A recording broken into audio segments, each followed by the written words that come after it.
থাকদারিতে রক্তাক্ত অবস্থায় ফুটপাত থেকে উদ্ধার যুবক। ঘটনাস্থলে নিউটাউন থানা পুলিশ। নিউটাউন থেকে সেক্টর 5 যাওয়ার রাস্তার ফুটপাতে যুবককে রক্তাক্ত অবস্থায় দেখে পথ চলতি মানুষ। তারাই 100 নম্বরে ডায়াল করে পুলিশকে খবর দেয়। যুবকের নাম উত্তম প্রধান। বাড়ির ঠিকানা এখনো পর্যন্ত জানা যায়নি।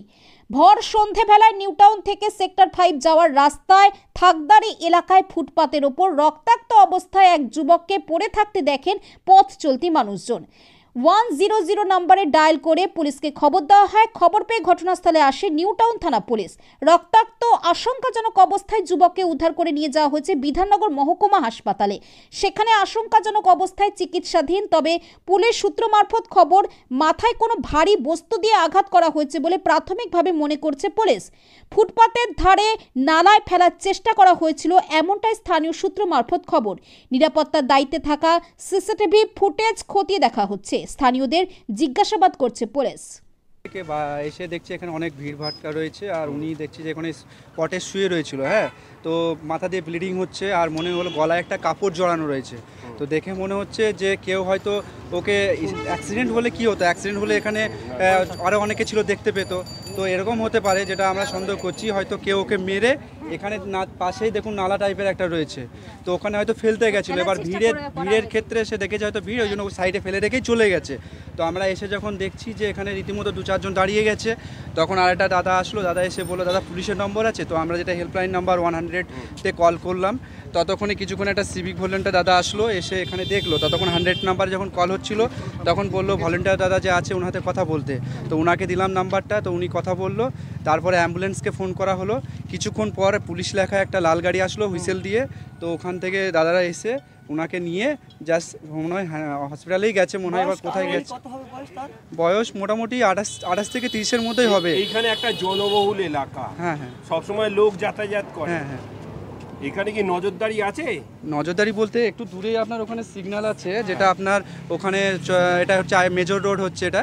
তো ওখানে সিগন্যালে ট্রাফিক গার্ড থাকে। আর এই জায়গাটায় খুব একটা মানে আপনার ধরুন পাশে একটা মাঠ রয়েছে, খুব একটা মানে মানুষ রানিং থাকলে না অতটা ফলো করতে পারে না যে কি হচ্ছে। তো এখানে মনে হচ্ছে যে ওখানে ফাঁকা জায়গা দেখে এখানে ফেলে রেখে চলে যেতে চাইছে। আর পাশেই দেখবেন আপনি একটা কালভার টাইপের রয়েছে, হয়তো চেষ্টা করেছিল যে হয়তো ফেলে দেওয়ার ওইদিকে। এবার সেটা হয়তো সম্ভব হয়নি, ভিড় দেখে ওটা চলে গেছে। আর উনি অনেকক্ষণ ধরে না কিছু একটা বলতে চাইছিল, ঠিক আছে, যেটা উনি বলতে পারছিল না, ওনার কথা বলার শক্তি হারিয়ে গেছিলো। প্লাস ধরুন আপনার তারপরে জল আনা হলো, তো জল খেতে চাইছিল, কিন্তু বাট ওনার মানে সেই খাওয়ার মতো পজিশনটা উনি ছিল না। গলায় একটা কাপড় জড়ানো আছে, মনে হলো যে দেখুন আমরা তো আর দূর থেকে গলা থেকে কাটা রয়েছে, আর প্রচণ্ড ব্লিডিং হচ্ছে, মাথা থেকে ব্লিডিং হচ্ছে। হ্যাঁ, তো আমার নাম হচ্ছে ইউনিস, আমি কেষ্টপুরে থাকি। হ্যাঁ, তো এখান দিয়ে আমি যাচ্ছিলাম অনেক ভিড় দেখে। তারপরে এরা যখন বললো যে দাদা একটু কন্ট্যাক্ট করো, তারপর পুলিশে কল করেছিলাম। তো আমি এখানে এসে অনেক লোকের ভিড়ভাট্টা দেখে আমি এখানে নেমে পড়লাম যে কি ব্যাপার দেখতে। তো অ্যাক্সিডেন্ট যদি হতো, আমি ভাবছি অ্যাক্সিডেন্ট হয়েছে। তো এখানে দেখলাম একটা লোক মানে শুয়ে আছে।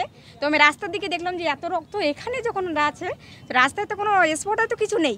এটা কি হতে পারে? এটা মানুষকে মারার কিছু একটা সেরকম কিছু মনে হলো আমার। তো তারপর গাড়ি এসে ওনাকে তুলে নিয়ে যাওয়া হলো। আঘাতের চিহ্ন দেখলেন? ওনার মাথায় আঘাত লেগেছে, মাথা দিয়ে প্রচণ্ড রক্ত বেরোচ্ছে, আর গলা কিছুটা কাটা দেখলাম। কিছু বলার চেষ্টা করছে, আঙুল দিয়ে কিছু দেখানোর চেষ্টা করছে। নাম পরিচয় কিছু জানা যায়নি, উনি কিছু বলতে পারেননি। না, ওনার গাড়ি ছিল না মনে হচ্ছে। না, অত বয়স হয়নি, ওনার বয়স 28-30 মতো হবে, অল্প বয়সের একদম। আর না, ওর পরিচয় এখনো জানা যায়নি। আর কি বলবো, তিনি কিছু বলছিলেন না, বলার চেষ্টা করছেন উনি। আমি শুধু মানে অনেক লোকের ভিড়ভাট্টা, তো আমি কিছু বললাম যে আপনারা একটু শুনুন। মানে উনি কিছু বলার চেষ্টা করছেন, বা যারা পুলিশ কর্তারা আসলো তাদের আমি বললাম যে উনি যদি কিছু বলার চেষ্টা করেন, আপনারা দয়া করে রেকর্ডিং বা কিছু একটা এভিডেন্স কিছু করে রাখবেন, কেননা এটা কিন্তু মানে অন্য কেস হতে পারে। হ্যাঁ, সেরকমই মনে হলো। আমি রূপা রাজবংশী, আমি হ্যাঁ এখানে বাড়ি আমার।